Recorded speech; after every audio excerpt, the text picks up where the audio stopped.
Hello friends, मैं गीत स्वागत करती हूँ आपका मेरे चैनल हॉलीवुड इन हिंदी में। आशा है आप सब अच्छे होंगे।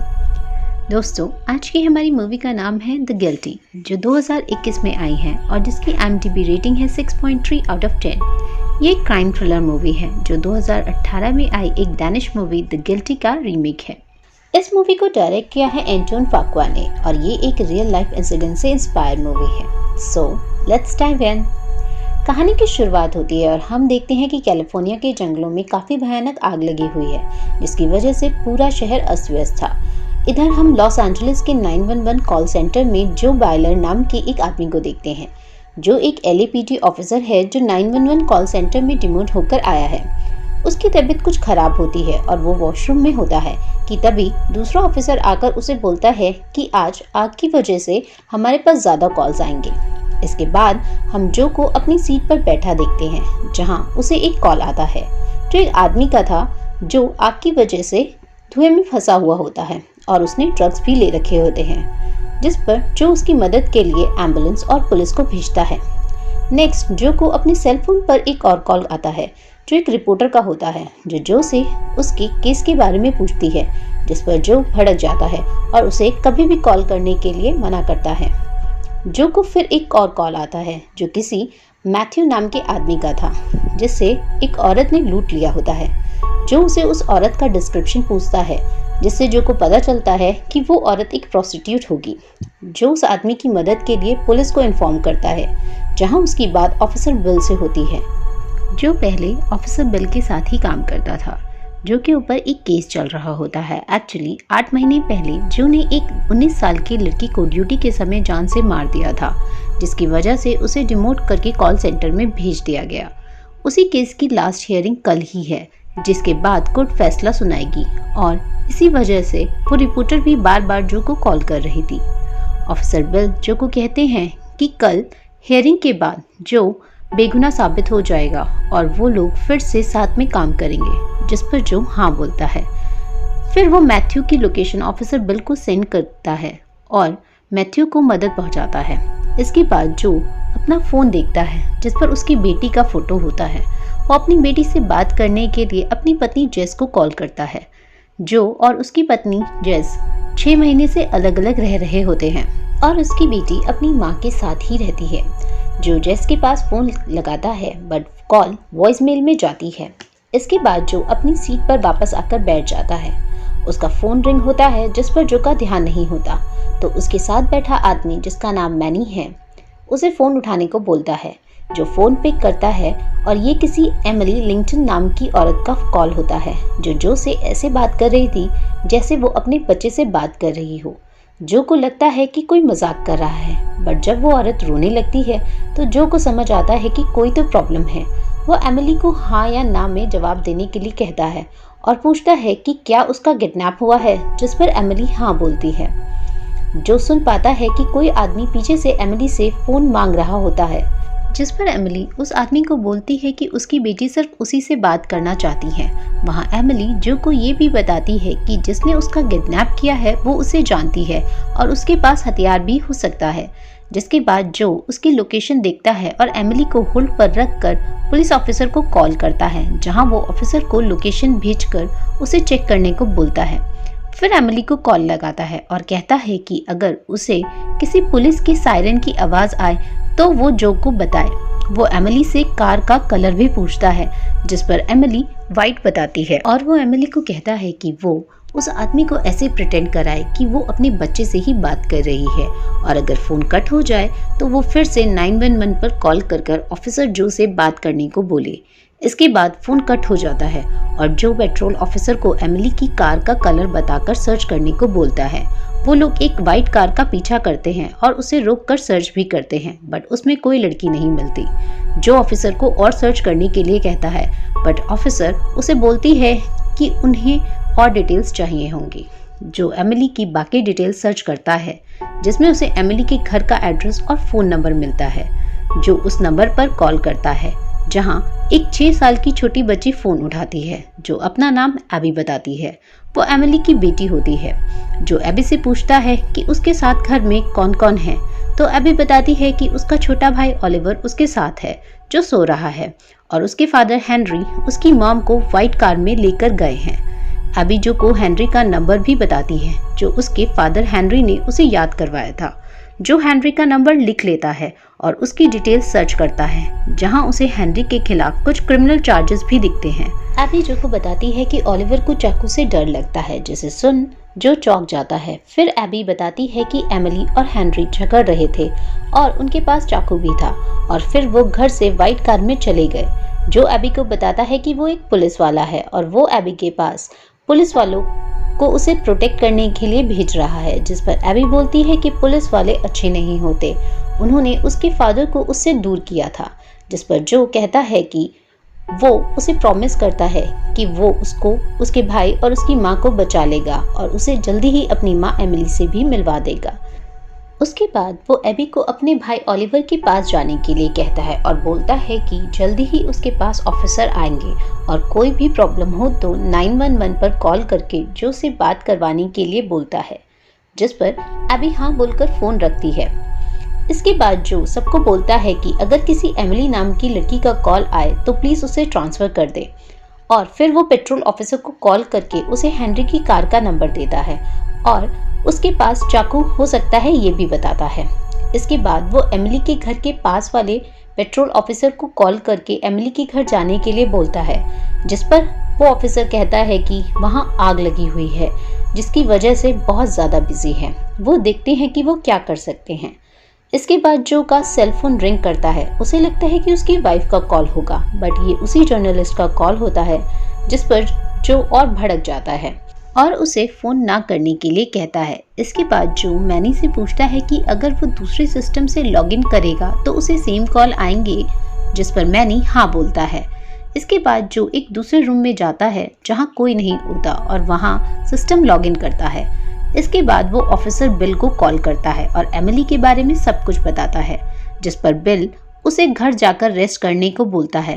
एज नेक्स्ट मॉर्निंग जो कि केस की हियरिंग होती है और वो एमिली के घर कुछ ऑफिसर्स को भेजने को रेडी हो जाता है, जिस पर जो बिल को कहता है कि उसे हेनरी और एमिली के घर पर साथ में टीम भेजनी होगी और अगर कोई रिस्पॉन्स ना करे तो वो दरवाज़ा तोड़कर अंदर जाने को बोलता है, जिस पर बिल विदाउट सर्च वारंट दरवाज़ा तोड़ने को रेडी नहीं होता और सिर्फ एक टीम को एमिली के घर भेजता है। इसके बाद जो एमिली को कॉल लगाता है बट कॉल वॉइस बॉक्स में जाता है। फिर वो पेट्रोल ऑफिसर को कॉल लगाता है और व्हाइट कार के बारे में पूछता है, बट उन्हें भी अभी तक कोई व्हाइट कार नहीं दिखी होती। इसके बाद जो अपनी वाइफ को कॉल लगाता है और इस बार वो फ़ोन उठाती है। जो उसे बोलता है कि उसे अपनी बेटी से बात करनी है, जिस पर जेस कहती है कि काफ़ी रात हो चुकी है और उसकी बेटी सो रही है। जो जेस से बात करने की कोशिश करता है बट जेस फ़ोन काट देती है। इसके बाद जो हेनरी के नंबर पर कॉल करता है। हेनरी फ़ोन पिक करता है। जो उसे बताता है कि वो एक पुलिस ऑफिसर है और हेनरी के बच्चे घर में अकेले हैं। वो हेनरी से एमिली के बारे में पूछता है बट हेनरी उसे कहता है कि उसे नहीं पता, जिस पर जो भड़क जाता है और हेनरी को बोलता है कि उसे उसकी काली करतूतों के बारे में सब पता है। बेटर है कि वो बता दे कि एमिली कहाँ है और वो उसे कहाँ लेके जा रहा है, जिस पर हेनरी फ़ोन कट कर देता है। जो फिर से उसे कॉल करता है बट हेनरी अपना फ़ोन बंद कर देता है। इसके बाद जो अपने फ्रेंड रिक को मदद के लिए कॉल करता है बट रिक नशे में होता है। जो उसे कहता है कि रिक तुझे कल मेरे लिए गवाही देनी है और तू आज ड्रिंक नहीं कर सकता, जिस पर रिक कहता है कि वो ठीक है और उसने इतनी भी नहीं पी। रिक जो का केस का गवाह होता है, जिसमें वो बताने वाला था कि जो ने सिर्फ सेल्फ डिफेंस में उस 19 साल के लड़के के ऊपर गोली चलाई थी, जिससे कि पुलिस वालों का नाम खराब ना हो। फिर जो रिक को कार ड्राइव कर हेनरी के मेंशन एड्रेस पर जाने के लिए बोलता है। तभी रूम में एक ऑफिसर आती है और जो को कहती है कि किसी एबी नाम की लड़की का कॉल आया है। जो उसे जल्दी लाइन ट्रांसफ़र करने के लिए कहता है। जो एबी से बात करता है। एबी डरी हुई बोलती है कि उसके घर के बाहर लोग आए हैं। असल में ये पुलिस ऑफिसर होते हैं जो बिल ने भेजे थे। जो एबी को बोलता है कि ये उसके फ्रेंड हैं और वो एबी और ओलिवर की मदद करने के लिए आए हैं। वो ऑफिसर अंदर आते हैं और उनमें से एक ऑफिसर टिम एबी से फोन लेकर जो से बात करता है। टिम जो को बताता है कि एबी के कपड़ों पर खून लगा है और वो ओलिवर को ढूंढने जाता है, जहां उसे ओलिवर खून में सना मिलता है। ये सब जो को फोन पर सुनाई दे रहा होता है। वो ऑफिसर एम्बुलेंस को बुलाने को कहता है और इतने में फोन कट हो जाता है।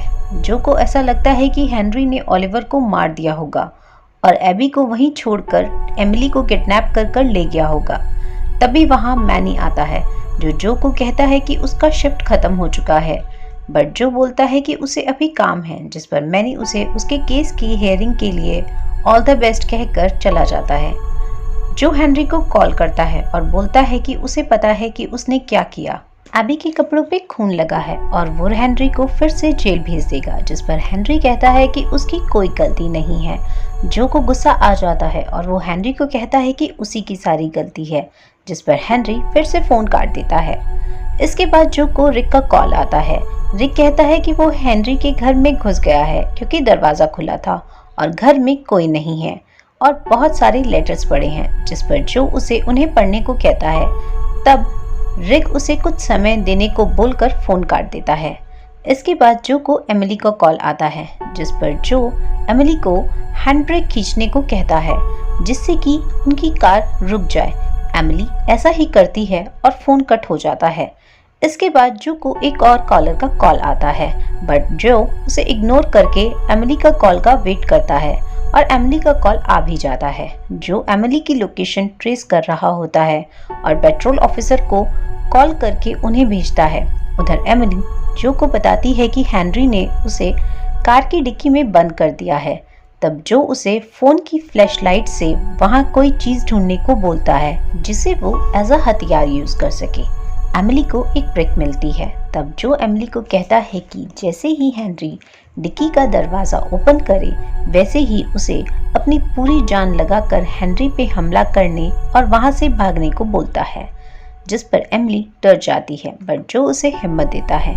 तभी एमिली जो को बताती है कि कार रुक गई है और ओलिवर भी शांत हो चुका है, जिस पर जो एमिली से पूछता है कि उसने ऐसा क्यों कहा।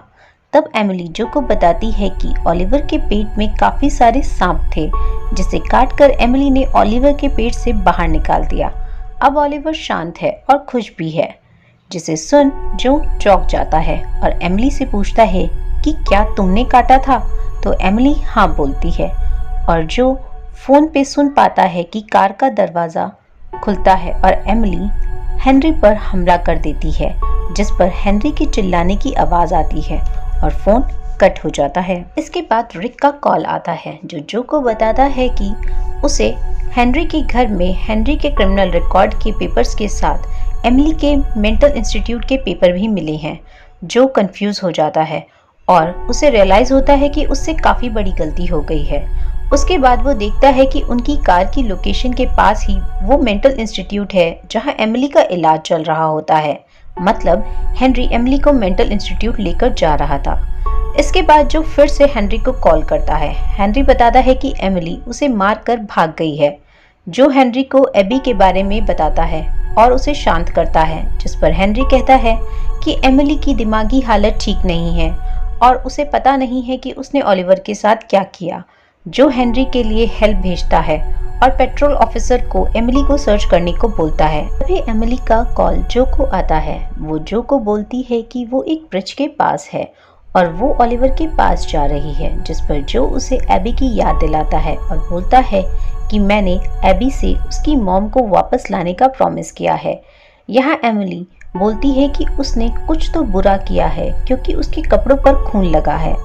जो समझ जाता है कि एमिली ब्रिज से कूदने वाली है, जिस पर वो बाहर आकर ऑफिसर्स को मेंटल हॉस्पिटल के पास वाले ब्रिज पर भेजने को बोलता है और खुद एमिली के साथ बात करते हुए उसे कहता है कि उसकी कोई गलती नहीं है, सारी गलती मेरी है।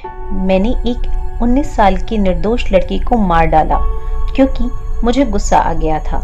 उसने कोई क्राइम नहीं किया था, फिर भी मैंने उसे मार डाला। ये कहकर जो रोने लगता है और उधर ऑफिसर ब्रिज पर पहुंच जाते हैं और एमिली को बचा लेते हैं। जिस पर जो की आंखों में खुशी के आंसू आ जाते हैं। इसके बाद एक ऑफिसर आकर जो को बताती है कि ऑफिसर टिम का मैसेज आया था, उन्होंने ओलिवर को बचा लिया है। इसके बाद जो वॉशरूम जाता है और वहां उसे वॉमिट होती है और वो वहीं से रिक को कॉल करता है और बोलता है कि कल कोर्ट में सब सच बता देना, जिस पर रिक कहता है कि अगर उसने ऐसा किया तो जो को जेल हो जाएगी और वो अपनी बेटी से भी कभी नहीं मिल पाएगा। जो ये सुनकर रोने लगता है। रिक उसे बोलता है कि वो ऐसा नहीं करेगा, जिस पर जो फोन कट कर उसी जर्नलिस्ट को कॉल करता है जो बार बार उसे इंटरव्यू के लिए कॉल कर रही थी। इसके बाद हम न्यूज़ सुनते हैं जिसमें ऑफिसर जो ने अपना क्राइम एक्सेप्ट कर लिया है ये बताया जाता है और इसी के साथ इट्स एन एंडिंग। आशा है आपको मेरी एक्सप्लेनेशन पसंद आई होगी। Please like, subscribe and comment to support the channel. Thank you.